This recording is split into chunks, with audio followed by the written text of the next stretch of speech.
What is going on, guys? I am the FD Guru, bringing to you guys a Tuesday NBA edition of my DFS podcast.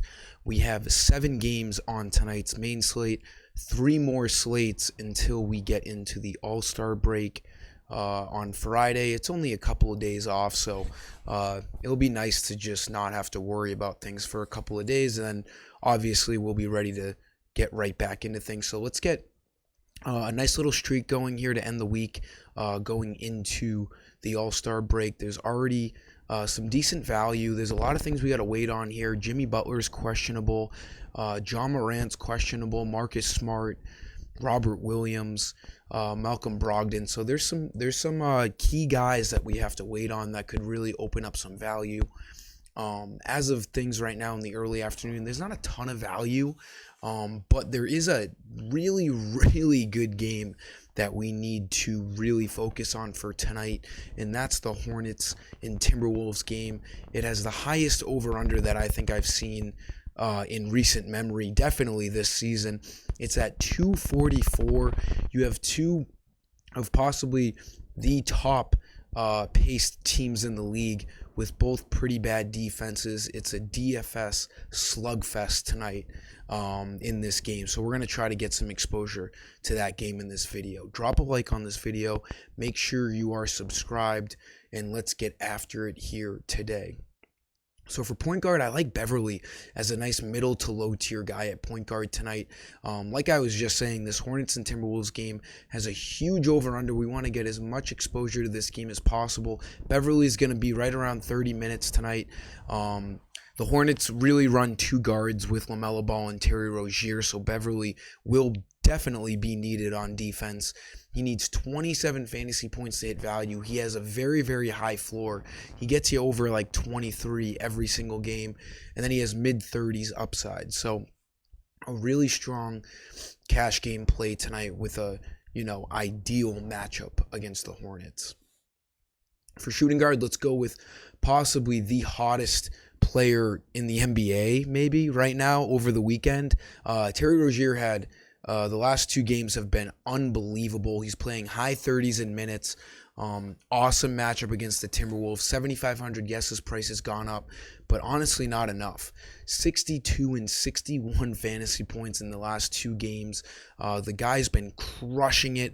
Triple-double 2 games ago, and then he almost got another triple-double last game, falling an assist short. 35 points. This guy's just been playing so well. Do I expect him to get 60 again? No. But he needs 37 to hit value tonight, and he's been playing way too well, and he has way too good of a matchup tonight to not be looking at him in cash games. Small forward, let's stick in this game. Miles Bridges is sticking right around that $7,400 mark. He needs 37 fantasy points for value, and that's what he's averaging on the year. Since Gordon Hayward has gone out, this rotation is really tightened up. These guys are playing huge minutes. Expect Bridges to see mid-30s in minutes once again here tonight. Didn't have the best game against the Grizzlies, but outside of that, he's a very consistent player. He'll get plenty of looks tonight. He needs 37 fantasy points, just like Rozier, to hit value. So he's an awesome play as well tonight. The Hornets just play so many minutes. There's not many guys that come off of the bench. It's really just P.J. Washington and Montrezl Harrell. So it's a very, very safe play to play these Hornets, especially when their prices don't really change. Power forward, there wasn't really anyone sticking out to me right now. That could easily change as we get on into the day. But Nicholas Batum seems like a pretty strong play. He's almost minimum value. He's got that small forward and power forward eligibility on FanDuel. He only needs like 19 fantasy points for value. Played really, really well last night against the Golden State Warriors. He drew the start, almost got a double-double, 14 and 8, 31 fantasy points. He's pretty decent on the defensive end as well. He can get you some blocks and steals.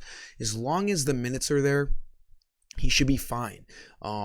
He started last night. I don't know why he wouldn't start again tonight. Norman Powell is out once again for the Clippers, and the Suns play a lot of stretch forwards. They got Jay Crowder, they got Mikal Bridges, they got Cameron Johnson. These are the type of players that Batum would be covering. So I don't see why he wouldn't get over 20 minutes tonight. He could end up being a really, really good punt play at 3,700. And then for center, let's go back to the Hornets. Mason Plumlee, 5,200, too cheap. He needs 26 fantasy points. I think it's really a flip of the coin between him and Montrezl Harrell. Plumlee will start.